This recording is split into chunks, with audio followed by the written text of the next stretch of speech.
Un convoi de 189 réfugiés ivoiriens en provenance du Ghana, dont l'ancien ministre des Mines et de l'Énergie, Léon Emmanuel Mouné, a regagné la Côte d'Ivoire le jeudi dernier. Ils ont été accueillis par la direction d'aide et d'assistance aux réfugiés et apatrides du ministère des Affaires étrangères, des représentants pays du Haut-Commissariat aux réfugiés et des autorités de Noé, avant de converger vers Abidjan où ils ont été reçus à la Dara. Nous sommes revenus chez nous et nous l'avons dit dès que nous avons franchi les frontières ivoiriennes que nous sommes venus parce que la réconciliation est en cours.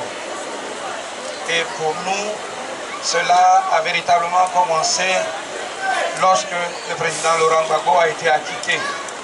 Et c'est donc dans cette dynamique de la réconciliation que nous sommes revenus. Tout à l'heure, on a parlé des enfants. C'est une préoccupation pour nous que nous avons déjà soumis aux autorités et nous profitons de cette antenne pour appeler les autorités ivoiriennes à examiner ce dossier. Ce sont des enfants qui, pour la plupart, ont fait l'école ghanéenne. Je ne dis pas l'école anglaise, mais je dis l'école ghanéenne avec plusieurs langues, avec un système qui est différent du nôtre. Et il faut examiner ce dossier pour que ces enfants ne soient pas, eux aussi, en exil dans leur propre pays. Voilà. Donc merci encore une fois de nous avoir reçus, de nous avoir conduits depuis la frontière jusqu'ici. Nous nous sentons vraiment chez nous à présent. Merci beaucoup.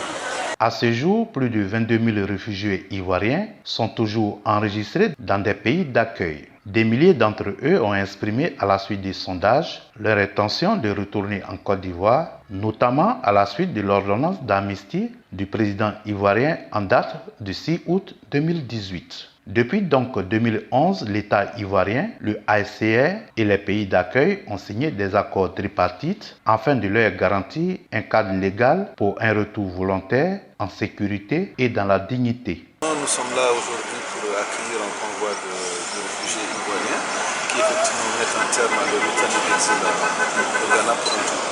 Et parmi ces réfugiés qui rentrent, nous avons aussi un ancien ministre qui effectivement donne profil assez important, voire un profil assez haut à ce rapport. C'est ce qui justifie ici ma présence à Saint-Malo. Nous avons un convoi plutôt symbolique qu'autre chose. Nous avons seulement 190 personnes qui arrivent, donc qui rentrent après 8 années d'exil au Ghana. Nous sommes important de venir les accueillir pour montrer aussi que la chair est non seulement en amont, mais aussi nous sommes en aval. Donc nous sommes en amont dans les camps de réfugiés où nous nous assurons que la protection qui est due aux réfugiés leur est donnée et que les pays qui sont accueillis en exil leur donnent la sécurité nécessaire. Et nous nous assurons qu'une fois revenus en Côte d'Ivoire, nous sommes là aussi en aval pour nous assurer que la protection qui leur est due par les autorités ivoiriennes est aussi respectée. C'est ce que nous sommes venus montrer et montrer aux réfugiés que la chair est toujours là et que nous sommes toujours là, aussi bien dans notre collectivité que dans notre pays d'origine, en fraternité.